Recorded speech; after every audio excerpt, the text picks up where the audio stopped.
Good afternoon, boys and girls. Today we're going to read the story of Creepy Pair of Underwear, written by Aaron Reynolds and illustrated by Peter Brown, and brought to you by Simon & Schuster's special permission, and Niobrara County, of course. Jasper Rabbit needed new underwear. On Thursday, Mom took him to the underwear store and grabbed the last 3 pairs of plain white. But as they headed for the checkout, Jasper spotted them. Creepy underwear! So creepy, so comfy. They were glorious. Mom, can we get these? Jasper pleaded. I think they're a little too creepy, said Mom. Oh, they're not creepy, they're cool, said Jasper. I'm not a little bunny anymore, I'm a big rabbit now. Mom agreed to buy him 1 pair. That night, Jasper wore his new underwear to bed.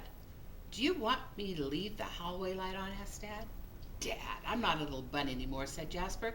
I'm a big rabbit now. His dad shut the door, and that's when Jasper noticed. The underwear glowed, a ghoulish, greenish glow. He closed his eyes. He pulled up the covers. He buried his face in his pillow, but it didn't help. He could still see that ghoulish, greenish glow. So Jasper leaped out of bed and put on a pair of plain whites. He stuffed the creepy underwear into the bottom of his laundry hamper, and he finally went to sleep. He still could see the light. But when he got up the next day, he was wearing the creepy underwear. Oh my gosh, how did they get back on him? Jasper threw them into the garbage can. He was still a big rabbit. He wasn't scared or anything, but he was done with those scary underwear. After school, Jasper was doing his homework when he heard it, a scratchy, scraping sound coming from his dresser. He opened up the drawer and they were back, staring at him with that ghoulish, greenish glow. He snatched the creepy underwear out of the drawer, and he grabbed a big envelope with some stamps. To China, he wrote on it. Bye-bye, scary underwear, he said, and he dropped the package into the mailbox. When he opened up the front door the next morning, there they were. And were their chopsticks? His creepy pair of underwear had somehow returned from China and brought back souvenirs. Jasper grabbed his mom's good sewing scissors. She didn't like him using them, but this was an underwear emergency. This time the creepy underwear was gone for good. Chop, chop, chop, chop, chop. Look, he put them all in little tiny pieces. At bedtime, he slowly opened up his underwear drawer. Nothing but just plain white undies. He searched underneath his bed. He shook out his lampshades. Phew, there was no sign of creepy underwear. He went into the bathroom to comb his ears, and they were back. What's the matter with you? His mom asked. You're so jittery lately. Nothing, he yelped. A grown rabbit couldn't be terrified of his underpants. So he seized the underwear and snagged a shovel from the garage, and he rode, and he rode, and he rode. He didn't stop pedaling until he reached Creek Hanger Hill.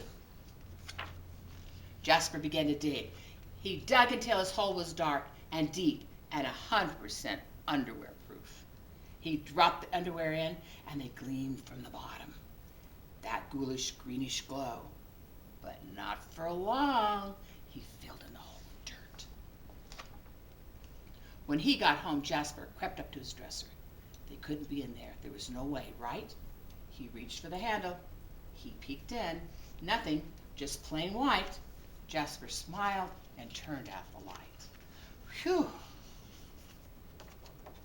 Wow, it's dark. There's nothing going on. And all of a sudden, there wasn't just one problem. It was really dark in here, even for a big rabbit. It's scary. Jasper turned on the light. He looked at his non-glowing pair of plain whites. And he knew what he had to do. Grabs his shovel, puts on his helmet, back up to the hill. The creepy underwear were a little muddy, but they still filled up the room with that gentle greenish glow. think he likes that glow now. Better than being in the dark. The next day, Jasper gathered his allowance money and went to the underwear store all by himself, just like a big rabbit. That night, Jasper wasn't scared at all. As he lay down to sleep, he smiled, and so did his underwear, because they had finally found somebody who wasn't scared of creepy underwear. Look at all those underwear. They look all happy now, don't they? The end.